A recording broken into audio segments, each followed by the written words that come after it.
বিশ্বনবী যখন বদর প্রান্তরে চলে গেলেন, আবু জেহেল উকবা ইবনে মুঈত রাসূলের মাথার উপরে উঠে প্রচারের বেড়িগুলো চাবি দিয়েছে। যারা তাদের অবস্থা চূড়ান্ত হয়ে গিয়েছে, ওই বদর প্রান্তরে কিন্তু ইসলামের বিজয় হয়েছে। বদরের কূপে তাদের লাশটা পড়েছিল।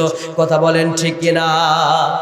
যেই দেশের মাঝে, যে এলাকার মাঝে কুরআনুল কারীমের, যে এলাকার মাঝে আমার ভাইরা, যেই সমাজের মাঝে আলেম ওলামাদেরকে নির্যাতন করা হবে, কুরআনুল কারীমের দায়ীদেরকে কষ্ট দেওয়া হবে, কোরআনের প্রচার যখন করা হবে তাদেরকে কষ্ট দেওয়া হয়, আর সিদ্দিকের মতো 500 টাকা চুরি করা সেই চোরগুলোকে ফুটবল খেলার মাঠে যদি ভাইরাল হওয়ার কারণে তাকে সুন্দর করে প্রধান অতিথির আসন দেওয়া হয়, আল্লাহর কসম করে বলি, যে দেশে চোর প্রধান অতিথি হতে পারে, লম্পট প্রধান অতিথি হয়, আর বাটপার, সুদখোর, ঘুষখোর, জেনাকারী, ব্যভিচারকারী মসজিদের সভাপতি হতে পারে, ওই দেশে আর যাই হোক আলেম ওলামাদের সম্মান সেই দেশে সাধারণ মানুষ করতে পারে না।